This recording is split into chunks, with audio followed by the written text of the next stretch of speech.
Everyone. I just want to introduce, today we have Jennifer Margulis. My name is Rebecca Fleischman of Enriched Parenting. Just to give you a little background, we're a nonprofit organization. We were started just a few years ago. Really, I started this with the intention of trying to create a platform for educational resources so that individuals can become better informed and empowered in decision-making for their health and overall well-being for themselves and for their families.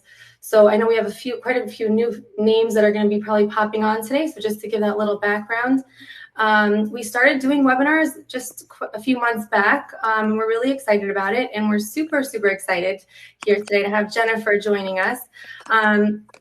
Jennifer Margulis, as many of you know, she is an author of numerous books, a journalist who really, like she says on her website, sticks her neck out, and addresses topics that oftentimes others will not address, and as well as a speaker. So just name a few of the books, Your Baby, Your Way, the Vaccine Friendly Plan. And Jennifer, your newest book is the Addiction Spectrum. The Addiction Spectrum. The Addiction Spectrum. Okay, perfect. So that's really exciting. And I'm going to let you get started right away, just so everyone knows. Down below, you can post any questions throughout the presentation. And at the end, we're going to be highlighting your questions so that Jennifer can actually address your specific questions. And the other thing I was going to mention is, I think that's actually it. So if you just post any questions down below, we'll pop them up and highlight them at the end. Okay. Great. Okay. That sounds good. Hopefully, Jennifer, I'm gonna actually silence myself and just let you take over. Okay, great. Let's make sure that I can actually do this. So we'll start beginning at the beginning. I did write in the chat for people who are on, since this is an interactive forum, we'd love for you to introduce yourselves and to let us know why you're here, especially what you're hoping to learn today. And now I have to make sure that I can actually make these slides go. So let's see, not working. Joshua. You want me to? I could do it if you want me to. I'll do it. Oh, you can. Yeah, sure. It's easier. Okay. Okay. Yeah, no, that would be great. So I just want to start by saying that we're all here for the same reason. I think that every parent on the planet wants the same thing. We want our children to grow up, and we want them to survive and thrive. And, we want to raise healthy, happy kids. So I think sometimes when we get into debates about health, we lose track of the fact that we're all working on the same goal, which is to have healthy children who have intact brains and healthy immune systems. And so no matter what you think about the best way to parent or the best food to eat, and we'll talk about that a little bit later, or, the best approach to school or religion or anything, that's the common goal. And then, I had a friend whose grandfather bought her son a little shirt that said going to Harvard when he was, about 2 months old. So, it would be a bonus, of course, to have a child. Maybe your goal is that your kids will be going to Harvard or math professor or win a Nobel Prize. But really what the most important thing, I think, is that our children are healthy. Rebecca, if you want to give us the next slide. Thank you. And the same is true for ourselves, that we want to be healthy. We want to be good parents and present, and we want to lead good, healthy lives where we're not only just sort of surviving and in stress mode, but we're also thriving. So when I was thinking about that, when I was putting these slides together, I wanted to introduce you all to my friends, Iris and Dan Milan. They're both in their 80s now, and Iris has this little smart electric car that she uses to zip around town, and she still rides her bicycle on the bike path, and she volunteers at her temple and takes English country dancing in her free time, is always studying something. Often she's studying the Torah. And I look at them and I think, okay, what do they have that I can have too, so that I can live a long life? And I think that, a healthy life, whether we live a long life or not, we want to be healthy so that we have energy to be with our kids. So the question that we have to ask now is, if that's the goal, how are we doing in the United States? And then I need the next slide. I don't know exactly what the best way to do that. But so how are we doing? You can't see the slides. Does the other presenter need to be in video mode? To see them? Uh-oh, is anybody else having trouble? Can anyone see the slides? That's really too bad because I really want you to be able to see the information, especially the adorable picture of Iris and Dan, which you all just missed. So Rebecca, it looks like they can't see the slide. They should be able to see them. I'm not sure why Stephanie can't see them. Stephanie can't. Okay. There shouldn't, no, the other, I don't need to be in mode for them to be, I'm not sure why. So if Stephanie could just tell us what she is seeing, because she should be able to see exactly what we're seeing. All right, well, let's keep going because we have, I can see them if I go to the documents part of the video. Huh. Okay, I don't know. I'm sorry, Stephanie. Just bear with us. Is she on her phone? Okay, so Calista also couldn't see them on her phone. She's on her phone. If it's on your phone, it will only allow one to be seen from the phone. Yeah, you can't see both if you're on your phone. Sorry about that, Stephanie. Okay. So we're moving along, but thank you. I appreciate the feedback. And if you all have questions along the way, you can totally put them in the chat. We'll see how that works. I have about the way that we were doing this today is that I was going to talk with you for about 25 to 30 minutes, and then we're going to have a lot of time for questions and answers and for Rebecca to weigh in too. So you'll have a chance to talk a lot. I hope, or at least to have interaction. That was part of our goal here today. But in any case, so we have to ask the question, how are we doing? How are we doing in America?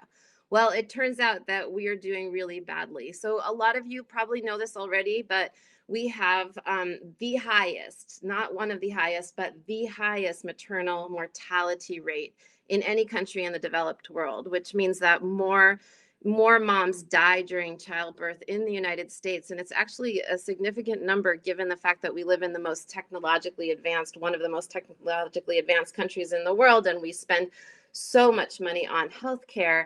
The fact that we have so many, and it depends on the rubric that you look at, but we have so many women dying in childbirth is incredibly concerning. And it turns out, can we have the next slide, Rebecca?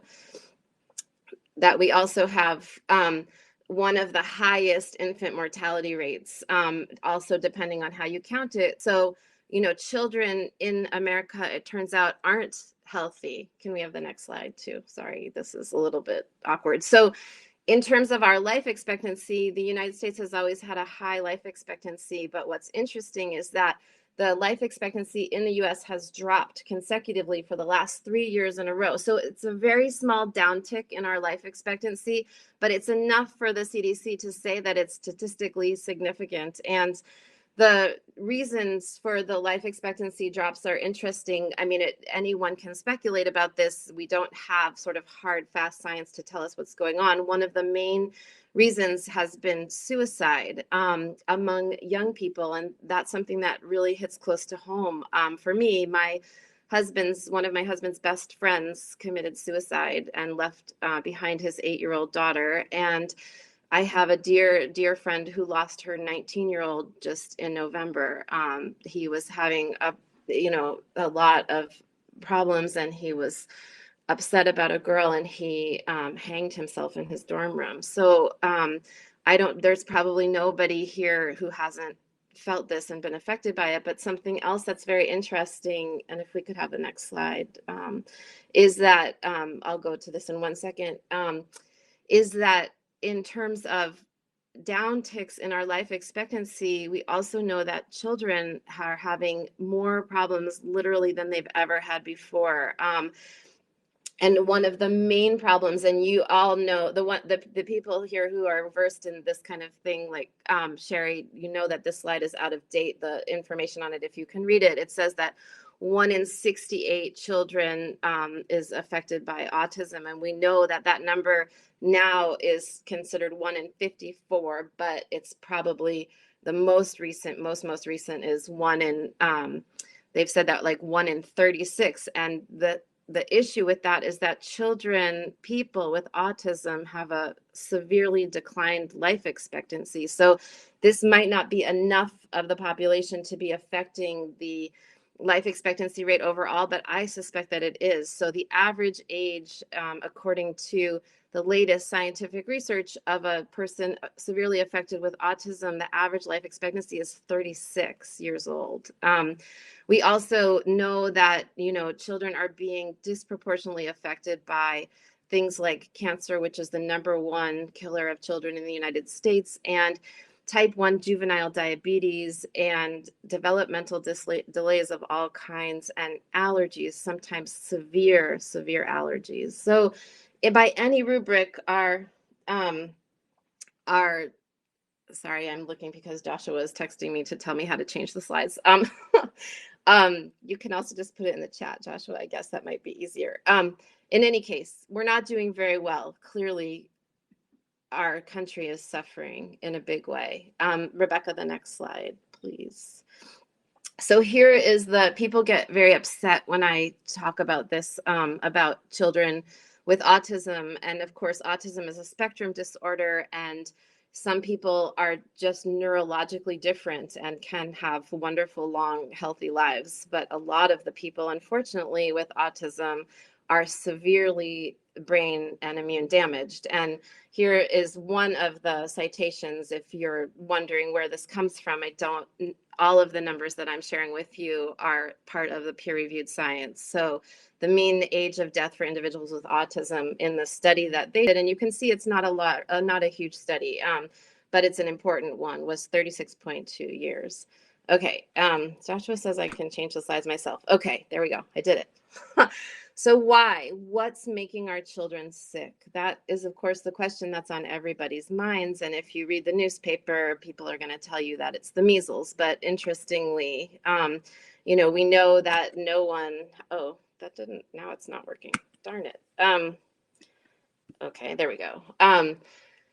No one in the recent outbreaks of measles, and I'm not here to diminish measles. I lived and worked in West Africa, and I saw what measles and other sort of routine childhood illnesses can do, and it can be devastating. And I don't think we should make light of that at all. But in the current outbreaks of over 1,000, you all saw the headlines when it reached 1,000, over 1,000 children who got the measles in and around the United States. We haven't seen any severe cases. We haven't seen any deaths, which is, not to say that we might not. We might.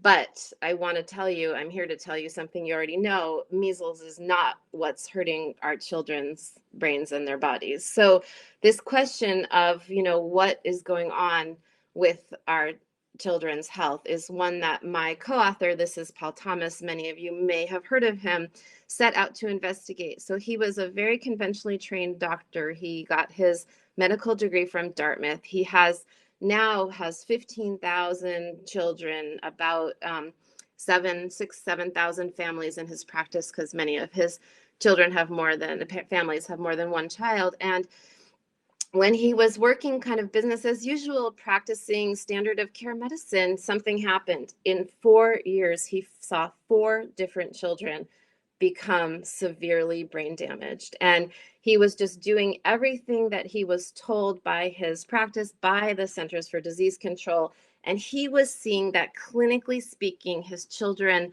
in his practice were having terrible outcomes. And, 4 children getting autism in 4 years was completely unacceptable for him. I showed this slide, if you can see it, those of you who are not on your phone. My picture is partially blocking the slide. Oh, sorry, Sherry. I'm not sure why, but I don't know how to change that either.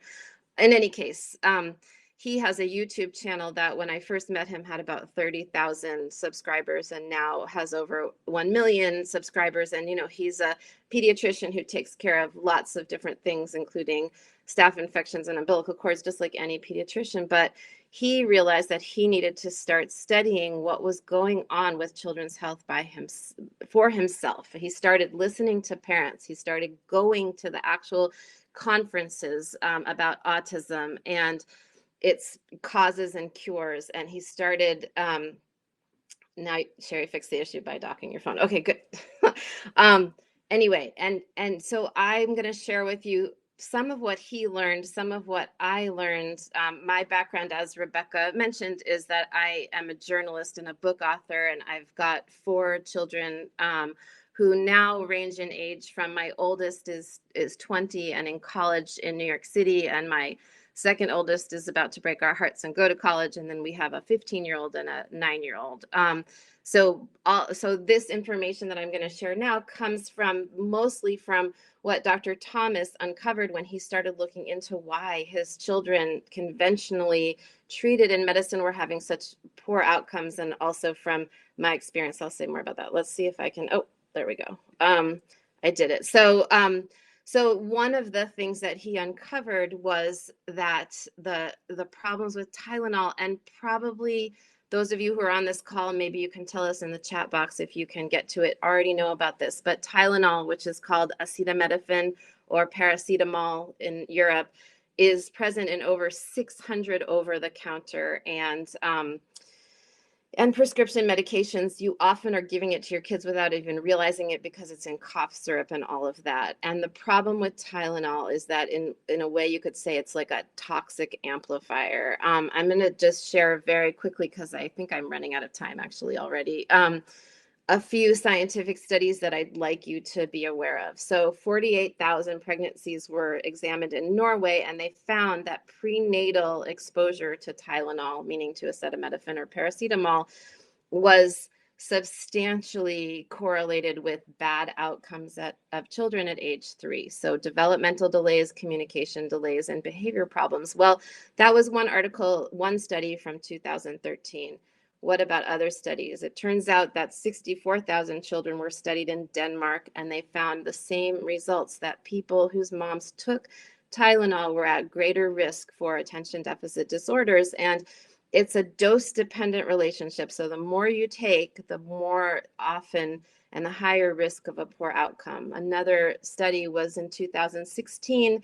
And again, we're seeing the same thing, adverse effects on attention-related outcomes for both genders. And I need to stop for a second and just tell you that these are studies that were done on pregnant women, not on children. And the thing about pregnancy is that anything that you expose a child to during pregnancy, you've got two things that are working with your body, right? You have the placenta, which is actually part of the organ that you grow during pregnancy. You all already know or remember this, or maybe someone here is pregnant now. That's protecting the fetus and also supplying the fetus with nutrients and oxygen and everything. And then you also have the mother's liver. So anything that needs to be detoxified can be detoxed with the mother's liver. But the question is, what about for children? Because we're asking now,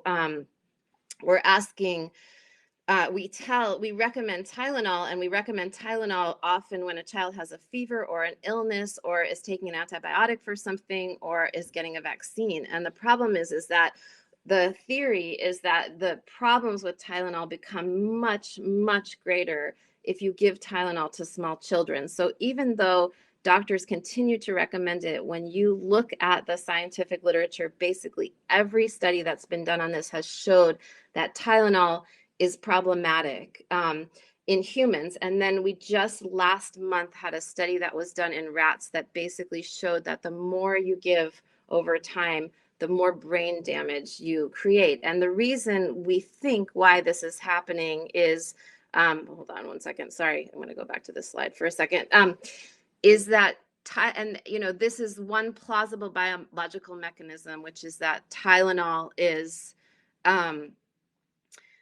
depletes the body of glutathione. And glutathione, you can consider it like nature's mop. It helps you get toxins out of your body. And I'm going to talk about toxins more in a minute. The problem is not that we're being exposed to toxins, because you all know that every single day, no matter sort of how clean or perfect or whatever you try to be, your body and your children's bodies are being bombarded with toxins, right? You can diminish them, but you can't avoid them. So the question is, if your body is able to detoxify, meaning get the toxins out. And what we think is happening with Tylenol, with acetaminophen, is that it uses up all of the glutathione that is made in your liver, and it basically stops your body from detoxifying. And that's where the problem comes in, especially when you combine Tylenol with vaccines. And that was one of the things that Dr. Thomas was looking at when he started researching what was going on with the children in his practice. And, we ask pregnant women to get up to 3 vaccines, the flu vaccine often twice if you are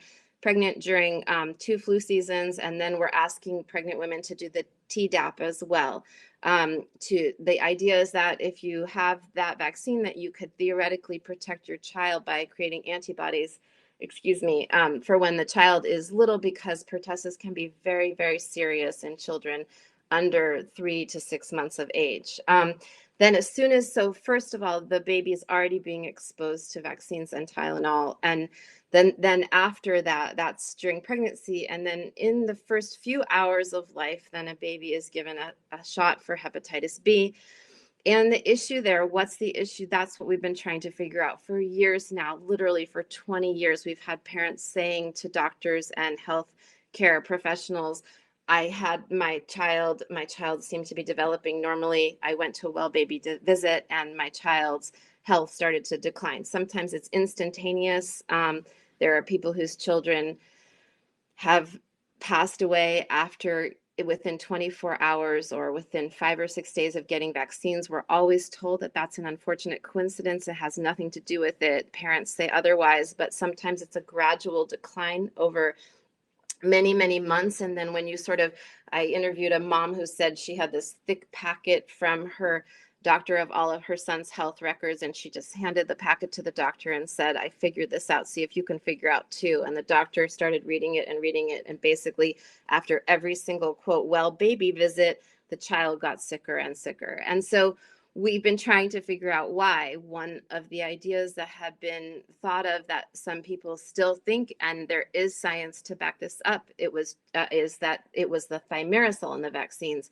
Another current theory right now, which seems to be very plausible, is that it's the cumulative effects of not only the aluminum exposure, but also of the other ingredients in vaccines. And one of the problems is that we are not counting up how much aluminum a child is exposed to. But we know that aluminum is neurotoxic, and I'm going to just prove that to you in 1 second, which is that, so the hepatitis B, which is given right at birth, and if you do everything business as usual, the one thing I would urge you to do is to say no thank you to the hepatitis B shot. So I don't come from an anti-vaccine perspective. I believe that vaccines have an important place in the medical toolbox, but that doesn't mean that we can't question their use or that we are doing too many too soon. And we're doing too many too soon. I'll just put that out there. So the hepatitis B shot contains 250 micrograms of aluminum,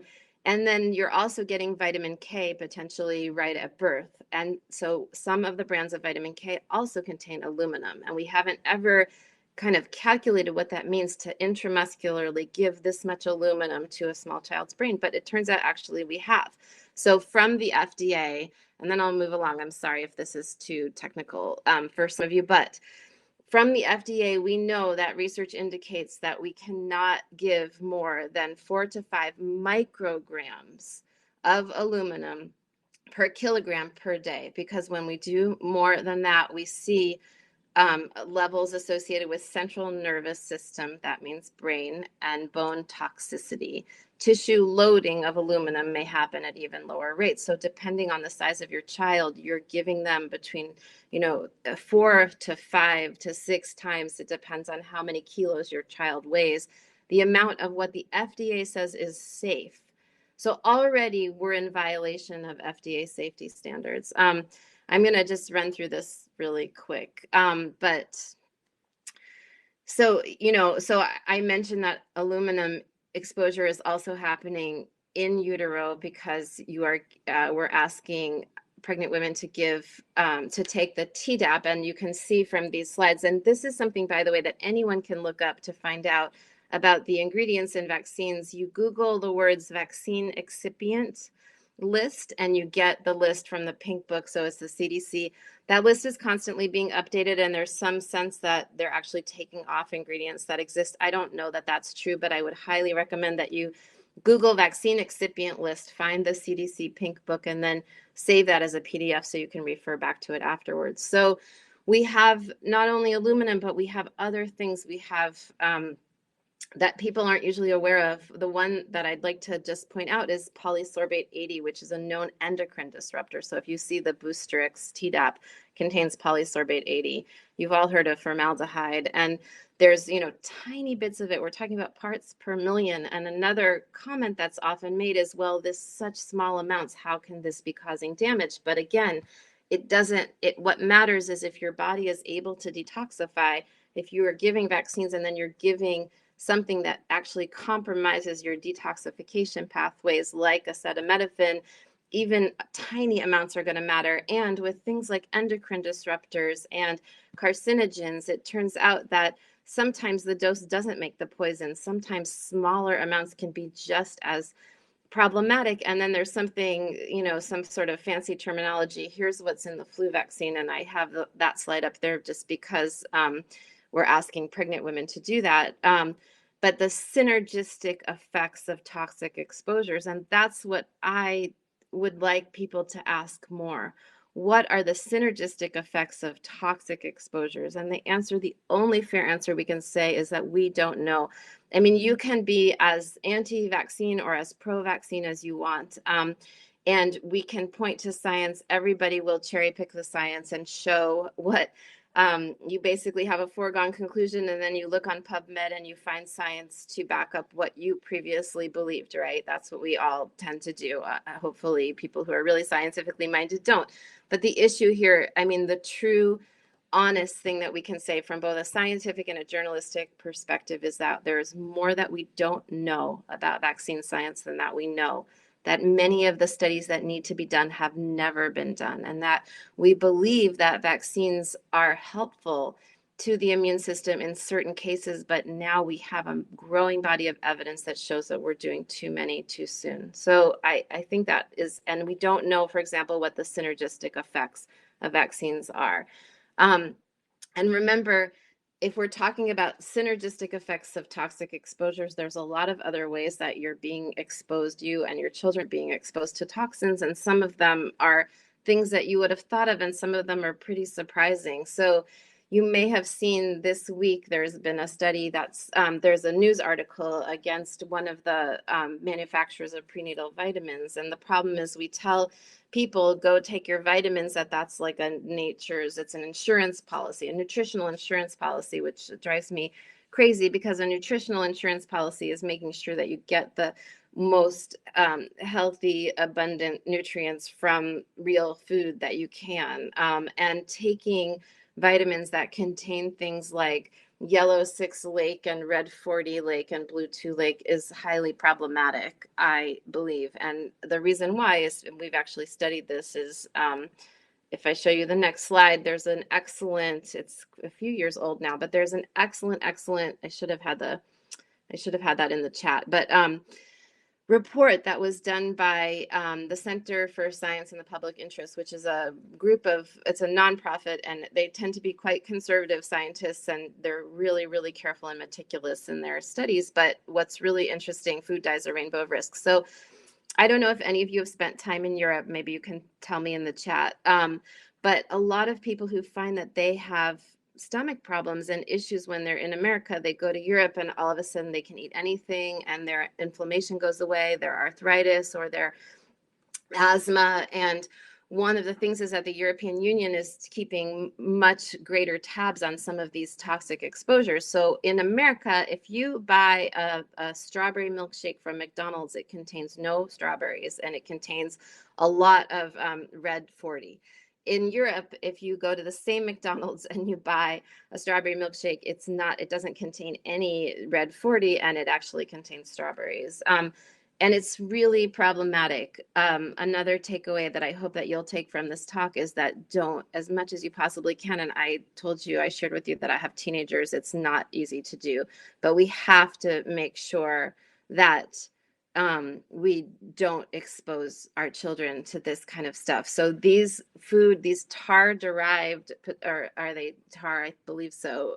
Food dyes that are considered safe are actually completely toxic. And we know that they've been tainted with carcinogens, and that studies have shown that mixtures of dyes cause hyperactivity and behavior impairments in children. So considering that slide that I showed you earlier, that the number one um, disease among children is cancer, anything that potentially could contribute to your carcinogenic load is something you should stay away from. And that means that we've got to very simply feed children real food. And I know that sounds so obvious and kind of stupid, and maybe some of you are rolling your eyes right now, but the idea that we would feed our kids real food is actually radical. I would say that it's one of the most radical acts as a child's health advocate that you can take, is to keep your kids away from crap and keep them eating real food. And just this past week, you can see that this is a headline from August 16th. So that's just a few days ago, 4 days ago.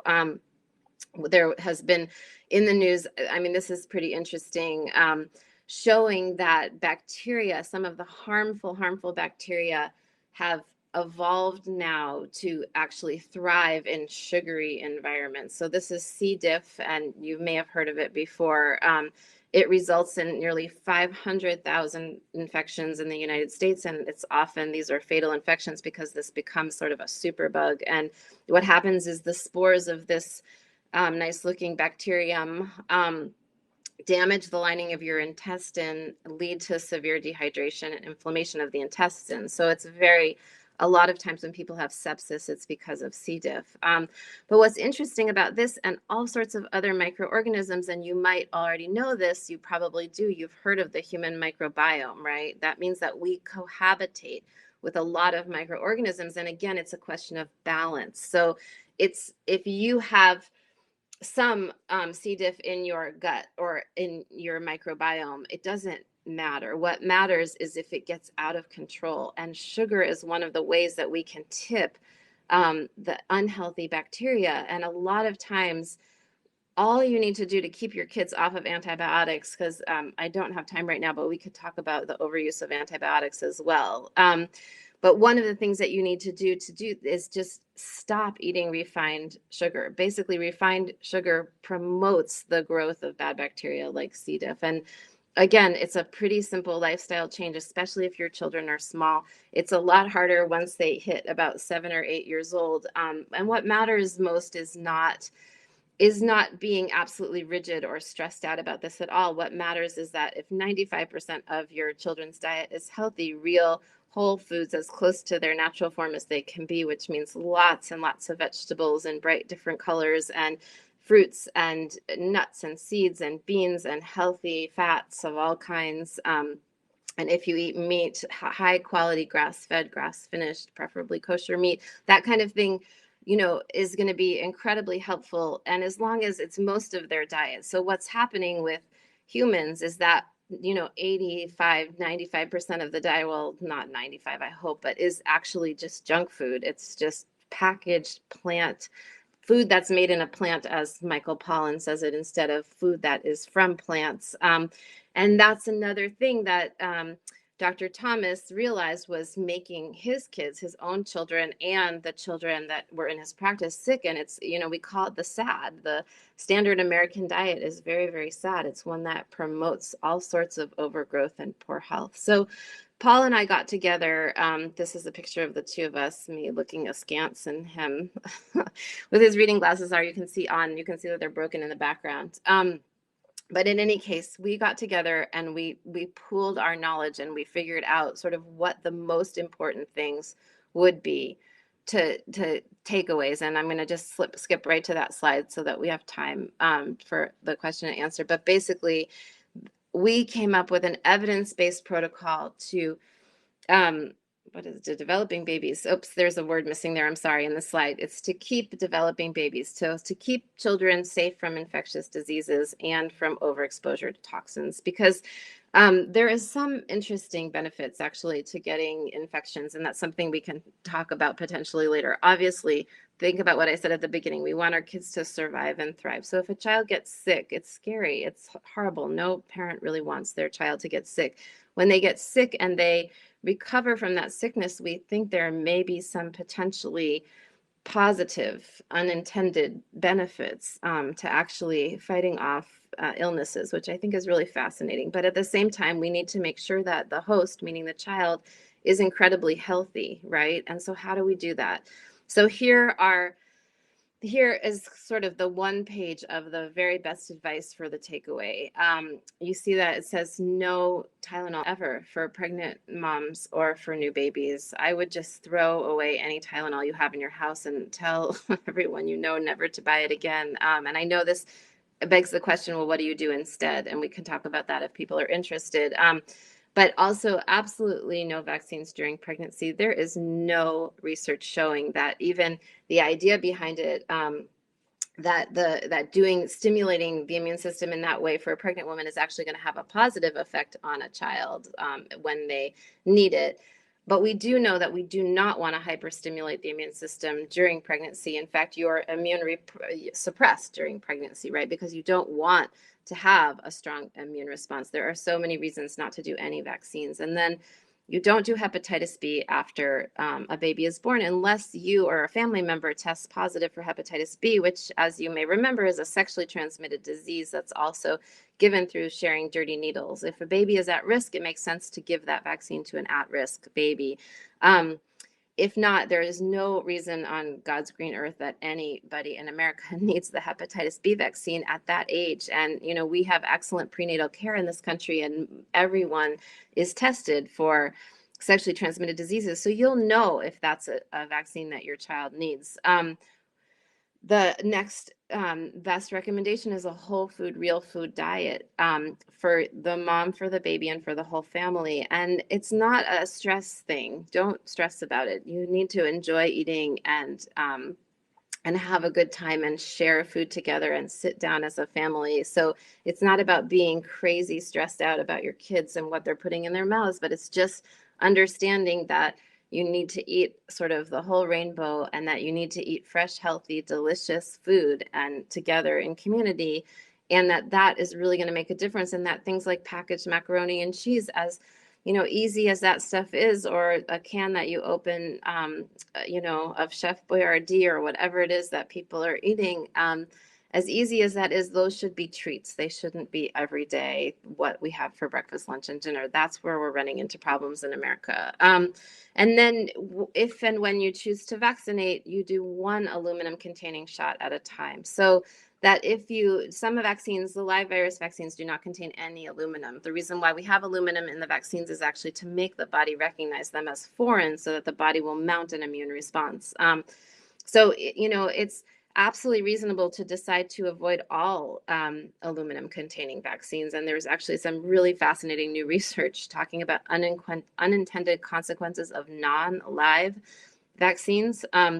But if you are going to do the vaccines that are non-live vaccines, doing them after doing them one at a time and watching a child very carefully. And in the vaccine friendly plan in Dr. Paul's practice, if a child has a concerning reaction to a vaccine, you don't do that vaccine again. You don't pretend it's an unfortunate coincidence, which is what standard doctors are going to tell you. You actually pay attention. So you read the child, not the book, or not the dictates, or not the mandates. You look at the child in front of you and you make the best decisions based on what that child is able to tolerate. And for many, many children, often because of genetic predisposition, we call them sometimes red flag kids, it's going to be less safe for a child to be getting a barrage of vaccines than it is for a child to potentially be exposed to infectious diseases. And I'll just put that out there. Breastfeeding is hugely important, more than anything else. It turns out more than access to clean drinking water. In one study, it showed that breastfeeding was what ensured child survival. And I think one of the reasons why we have such poor outcomes, I showed you that slide of the infant mortality rates in the United States being much lower than most countries in the industrialized world.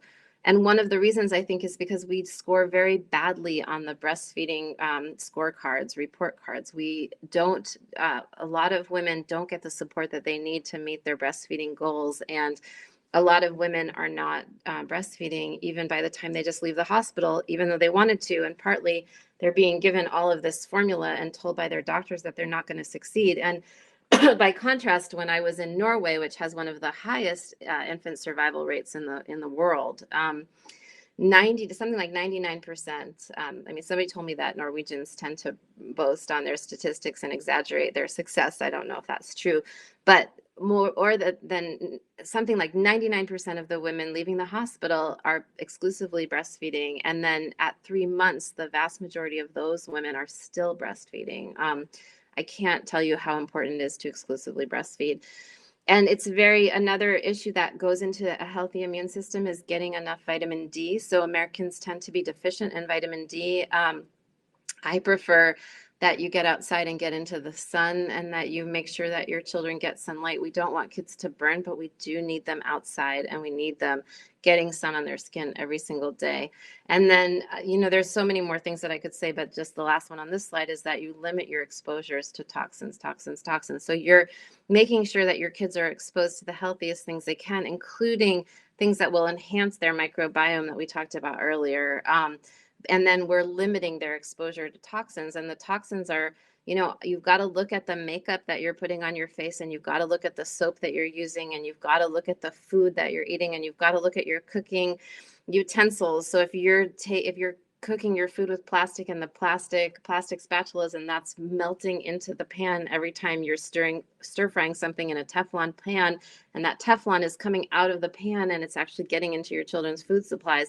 Those are places that you might not have thought to look, and that's important. It's not just in our food and our water, which is hugely important, but it's also there as well. And then, Rebecca, this is my last slide, which is just that all of this information we compiled together in something called the Vaccine Friendly Plan, which is a book that basically explains the things that I've been talking about. So how to have a healthy immune system and an intact brain, and also for people who want to vaccinate, how to do that safely. One other thing that I didn't talk about, and I know it's really a big question for people in New York City, is about the measles. So in Dr. Thomas's practice, he vaccinates against the measles, vaccinates children against the measles, but he doesn't do it until after 36 months. And it turns out that he gets excellent uptake rates, meaning it looks like the kids are getting good immunity to the measles from that live vaccine without the kind of brain damage and immune damage that we're seeing when we do the measles vaccine at 12 or 15 months of age, or 18. It depends on the doctor. I can't remember what the CDC guideline actually is. So I think that's something important to keep in mind. And I am open to take questions, comments, discussion, and everything else. And I'm going to end the formal part of my presentation there. And I'm sorry, I know we started a little late and I ran a little long. So those of you who stayed with us, thank you for being here. Thank you, Jennifer. Thank you so much. I wanted to, if it's okay, I wanted to ask you a few questions. Now, I know you mentioned there is, it's relatively, the term, with vaccines is often used. It's relatively, it's safe and effective. And then I know in the vaccine friendly plan, there were times where I came across different things where Dr. Paul Thomas and yours would say that there are certain ones that are relatively safe. I guess my question really would be, and this is something I, as a parent, struggle with, or even as an individual, when I've tapped into researching, vaccine safety and science, and recognizing, the passing of the 1986 Act, which then obviously many people probably are aware of, gave them all immunity from liability, and it was the HHS that was appointed for vaccine safety. So the question really would be is, and I'm sure you're also familiar with the study back in 2010 from Harvard University, where it was given that less than 1% of vaccine adverse reactions are reported.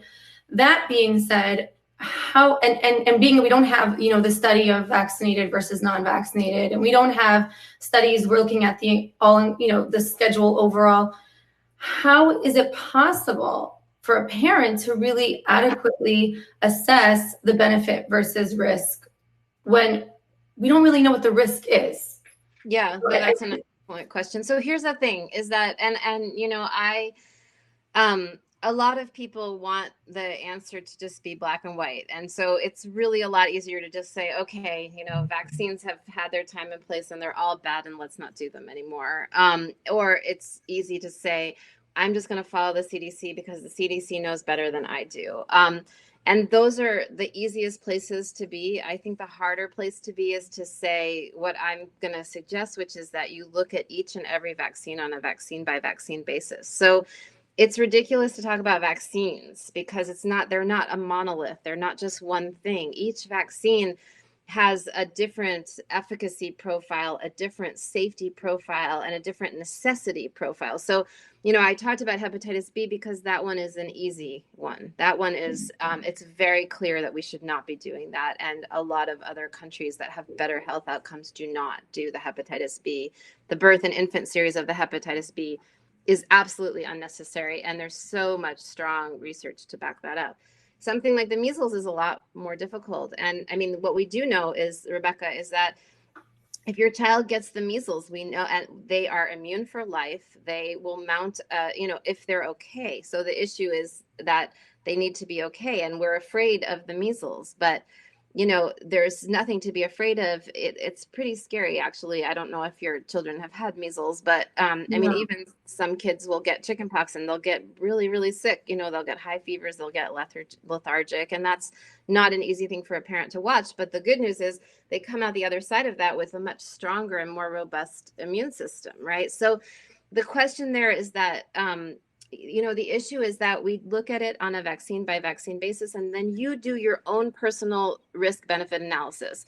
So basically you decide, and it may be that you decide that you're going to do no vaccines because your concerns about the risks of the vaccines outweighs your concerns about the risks of infectious diseases. That's an absolutely reasonable and smart decision. Or you decide that you're going to do some of the vaccines and not all of them. That's another reasonable and smart decision. Or you decide that you don't really want to think about it and that the CDC is thinking about it for you. That unfortunately is becoming so increasingly untrue that I would say that that's the least best option, although I support you.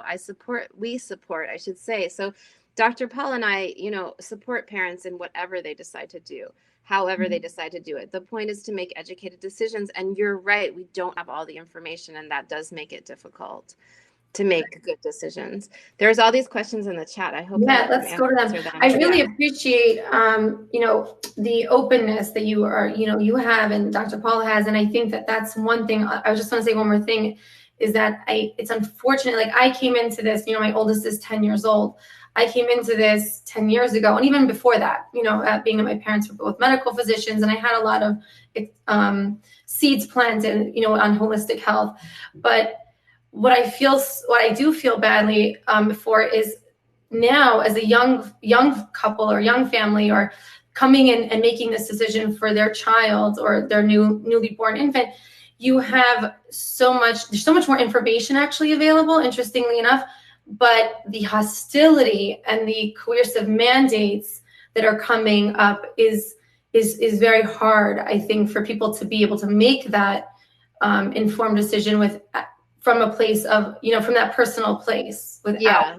Well, we should talk about that. And that goes to Stacy Black's question, right? So this idea that we would mandate or force vaccination, that we would can you imagine, how can we be taking something that parents are turning away from? So what I see when I look at this, and this was a slide that I didn't include, when I see parents turning away from vaccines, my question is why? What do those parents know? What has the problem been? Let's figure this out and let's see if there's something wrong with the system. Apparently, when some politicians see that parents are turning away from vaccines, they think, oh, let's force them to do it. Let's shove these down their throats. And that obviously is not America. We don't want to live in a country, I don't think anybody does, where we don't get to, I don't know if everybody can still hear me. Can somebody tell me in the chat if you're actually able to hear me? Because all sorts of weird things are going on the screen. Oh, good. Okay. Sorry. I'll keep talking. So,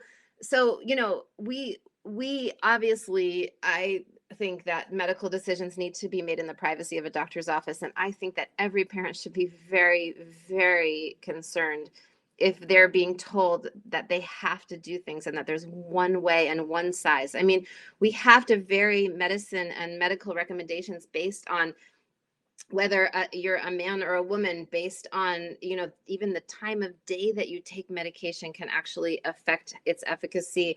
based on your genetic predisposition to certain things. And, you know, this idea that we would have one size fits all, I don't care how pro-vaccine or, you know, anti-vaccine, but it's more like how pro-vaccine you are, that we would possibly think that we should, that the state, a nameless, faceless bureaucrat in New York City, or in Albany, would know better than a family. I mean, one of the takeaways for me is that you know your child better than anybody else, and what happens to your child you have to live with for the rest of your life. So getting back to Stacy, so you all see this. So the main point of people who are pro-mandatory vaccines is herd immunity public health argument. What is a good counterpoint for that? Well, there's so many, Stacy, but thank you for asking that question. Number one is that our public health following more, we have unbelievably high uptake, vaccine uptake numbers. If you actually look at it, this whole idea that the diseases are in any way, shape, or form connected to people not vaccinating is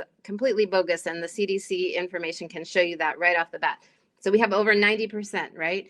And we also see what our health outcomes are. They're terrible. I showed you those slides. It's devastating. So what that means is that the people who are following business as usual are not healthy. If we want people to be healthy, it's not going to be to shove vaccines down their throats. That's not how we ensure good health. And then the real question that you're asking here is that they're saying, well, if you don't vaccinate, you're putting my child at risk. That's completely ridiculous. If you don't vaccinate, the only person you're putting at risk is yourself and your child, right? Because vaccines work. According to public health, vaccines work. So if the vaccines work, you can't say, if I choose not to vaccinate my child, I'm in some way, anyway, damaging yours. And earlier, I also said to Rebecca that we have to look at things on a vaccine by vaccine basis. Several of the vaccines, including hepatitis B, tetanus, and HPV, those 3 vaccines are not for transmissible diseases. They're not infectious diseases. They're sexually transmitted. Sorry, I said it wrong. They're sexually transmitted diseases. So my child who is not vaccinated for hepatitis B does not put your child at risk unless your child and my child choose to have intercourse and sex together. Excuse me for being so blunt. So it's a pharmaceutical talking point, Stacy. It's not actually based in the science or the best evidence. And you know, the science and the best evidence is that women should breastfeed their children. We should eat healthy food that's free of pesticides and herbicides. We should have 100% of women in America who want to being successful at breastfeeding. Have you noticed the CDC putting any money or any time into promoting that public health message? I think the answer is no. If the CDC actually cared about public health, that would be first and foremost on their minds. Okay, should we go on to the next question? Many of us with kids who have had bad reactions have kids with an MTHFR mutation. Are there good studies regarding this that you can direct me to? That's from Callista. Thank you for that question. So we actually talk quite a bit about MTHFR, interestingly, in the vaccine-friendly plan. And it could be that you could actually test it from 23andMe. And I believe, maybe someone can tell us in the chat, that 23andMe actually will no longer test for MTHFR.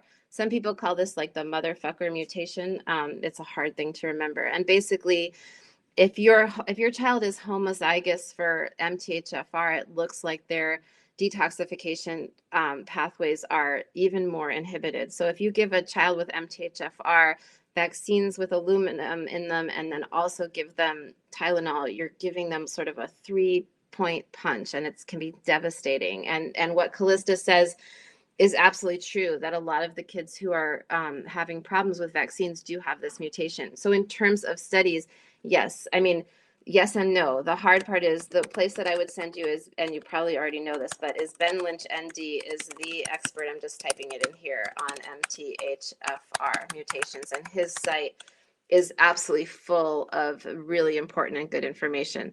The hard part is, like Rebecca was saying earlier, when you don't ask the right questions and you don't study it, you don't get good answers. So I can't, unfortunately, like with acetaminophen and autism, I can point you, maybe Joshua, you can post that one again. But with acetaminophen and autism, I can point you to a review article that was put out by Duke and researchers at Duke and Harvard, and that is an excellent article that can give you all the citations you need. It's now 2 years old. It's from 2017. But with MTHFR, if other people have suggestions, please put them in the chat box. I would start with Ben Lynch, with Dr. Lynch. I think that he's the best place to go for that. Okay. Next question. Any info on kids that have dairy allergy or gut issues and vaccinating? Well, that's interesting. Sam, I wonder if you can type in the chat box and tell us. Often what happens is that the gut issues and the dairy allergy come after the vaccines. So some kids, of course, are born with problems, and it has to do with the depleted microbiome, and you can be prone to allergies. I will tell you something very interesting that I found, and this is only N=4, but my husband and I both were plagued with allergies as children, and we grew up very conventionally. And I did vaccinate my children, but I did it on a much more evidence-based and scientific schedule than the current CDC. And all of our children I assume that our children would sort of be plagued with allergies the way that my husband and I were, and they're not. In fact, my oldest, who was the only one who got the vitamin K shot, is actually the only one who has had allergies. Not that this is that helpful, it's just interesting to me. So we think sometimes it's genetic, and it's also obviously a combination of genetic and the environment. I mean, I would say I don't know, because you haven't, if you could weigh, but the issue, so for this, the issue is if you see gut problems and you see allergies coming up after vaccines, then you need to stop doing them. I mean, that's part of Dr. Paul's approach, is to look at the child, or your risk benefit analysis changes, is what I think I'm trying to say there. Like, I can't say categorically one way or the other, should you, shouldn't you vaccinate. I think it depends on each and every vaccine and what kind of reactions your child's having. Okay, is the accumulation of aluminum from single doses worse than the combo vaccine? That's a really good question. Oh, that's also Sam. Thank you for asking all of these excellent questions. So there's a new book out, which you've probably looked at. It's called How to End the Autism Epidemic, and it's by J.B. Handley. I don't know if I'm spelling his name right, if it's Hanley or Hanley. I just put it in the chat. And the issue here, so here, one of the theories, basically what that book does is it takes all of there's so much information about aluminum, and it's all coming out. Some of it is 2019, like last month. And we're finding more and more that aluminum is neurotoxic. And, the FDA regulations that I gave you from so long ago are pretty out of date, but the new science is suggesting that we should be very concerned about aluminum. I don't think that you should ever give a child a toxic dose of aluminum. That makes me incredibly concerned. But it seems like it may be, and according to JB's book, and this is not something I know very well, but it may be that the small exposures to aluminum, because aluminum bioaccumulates over time. If you're being exposed to aluminum, apparently what happens is your cells sequester that aluminum, and it doesn't cause any problem. It's inside the cell. But then if you have a big immune response, so if you have the MMR vaccine, for example, which really creates a huge immune response, and it's an effective vaccine in terms of efficacy profiles. It's funny that everybody's giving people trouble about MMR, considering that we know that it is actually, for many people, it's really an effective vaccine. So if you create an immune response like that, or if a child gets a big illness or is then put on a big round of antibiotics, apparently what can happen, and I'm not being scientific enough right now, so if there's a biochemist in the audience and you want to weigh in, is that aluminum that's been sequestered can actually get released and start circulating and go into your bloodstream. And so, aluminum is highly problematic in any form, and we've got to make sure that we limit our exposure to it. And I don't know how to answer your question, although I would stay away. What Dr. Thomas has found is that when you do those big combo vaccines in some places like Ireland, that's all you have access to, and you get one big shot at a time with a lot of aluminum, that can be highly problematic. So other doctors have seen that too. Bob Sears writes about that in the vaccine book, that he's had worse outcomes with kids who are doing that aluminum. So there's a question here too, but Rebecca, I wonder if you can come back on, because it's 9:00 and I know we started late, so we have to end at 9:05. I guess we'll end at 9:05, and I know there's so many different questions here, and I also think I'm giving you way too long-winded answers. Yeah. Let's scroll down. I want to scroll, and I'm going to publish. Let's go to Jennifer's question. Okay. Sorry, Sherry. Sure. Oh no, sorry, Sherry's question. Let me just answer super quickly in one sentence your previous question. So that was something, your previous question, Rebecca, was about different health outcomes in different countries. So we know from one article from years ago that the more highly vaccinated a population is, the higher the infant mortality rates. So that's not correlation, although it's correlation, not causation. Although you could also say where there's smoke, there's fire. That was an article that was done by Neil Miller and one other person, that showed a inverse relationship between high vaccination rates and infant mortality rates, which actually in some ways makes sense to me.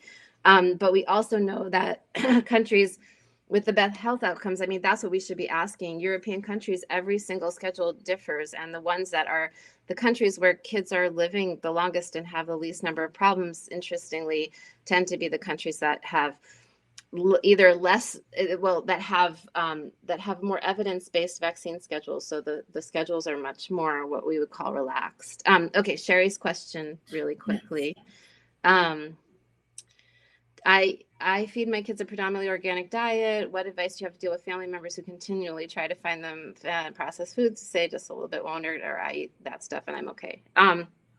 That's a good question. So here's the thing about food. I mean, so something I didn't talk about in my talk, but stress matters, and sometimes stress can be kind of the X factor. Stress can be the reason why someone ends up getting sick. Like we need to, and that's one of the things I think that's been contributing to our high poor outcome rates, suicide among young people, is that we tend to be really stressed and really anxious. And so what I would say to everyone, and Sherry, you included, is that the more we can allow our kids to really enjoy their lives and thrive and have fun, the better. And so if it has to do with, I mean, if you have family members who are consistently undermining your parenting and that's causing you stress, I think that even though they're your family members, you should lovingly put up boundaries with them and not give them the opportunity to be feeding your kids. So if that's causing you stress, you shouldn't do it.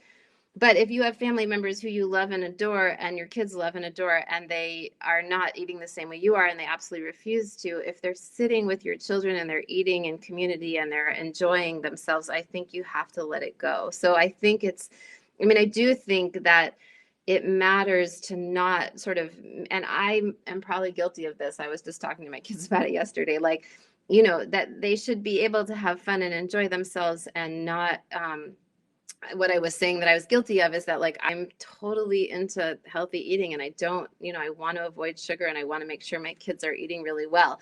But if that comes with stressing them out about food, that's not a good thing. So, we should look to the French. They have a great system. They enjoy food. They sit and they eat for hours and hours and hours. And I think it sounds like you need to open up some lines of communication with those family members, put up some appropriate boundaries with the ones who are making you stressed out, and then let go the parts that you can't control and just, let your kids enjoy themselves. So that would be my approach. Okay, I guess this will be our last question because we're out of time here. But what suggestions do you have for how to approach these types of subjects with people who are interested in the all or nothing cultural narrative of either you're anti-science, or pro CDC schedule to the letter vaccination? I think that just TG, starting off, and TG was our first attendant, so thank you for being here and sticking it out till the very end. I think that what is most important is to start from the place that you all are. So we care about children's health. Let's look together at how we can fix it. And we might not always agree on what the best ways are, but we can agree on a few things. We can agree that our system is broken and our children are less healthy than they've ever been before, and that every parent, all they want is for their children to be as healthy as possible, and that any parent whose child suffers from poor health is responsible for that child for the rest of the child's life. So it's not about being pro or anti anything. We're all on the same side. We all care about children's health. Thank you so much, Jennifer, for this informative webinar and all the information you've shared with us today. Thank you, everyone, for joining and participating and asking your questions. To connect with Jennifer, you can see her website, jennifermargulis.net. You can also follow her on social media. Strongly recommend it. She has an awesome Facebook page, lots of great information there.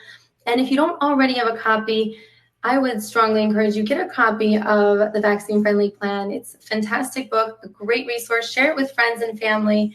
And I really do believe that it's only through us as individuals, as a society, that's going to change this unfortunate tide of children's health deteriorating right now. So we really want to encourage, share the information. Let's get it out there. Let's educate and empower people in making the best decisions for themselves and their families. Check us out online, enrichedparenting.org. You can sign up there to receive our monthly newsletter and to receive updates on future events and future webinars we'll be having in the near future. So everyone, thank you again for being here. Thank you for participating. Thank you, Dr. Margulis, for being here.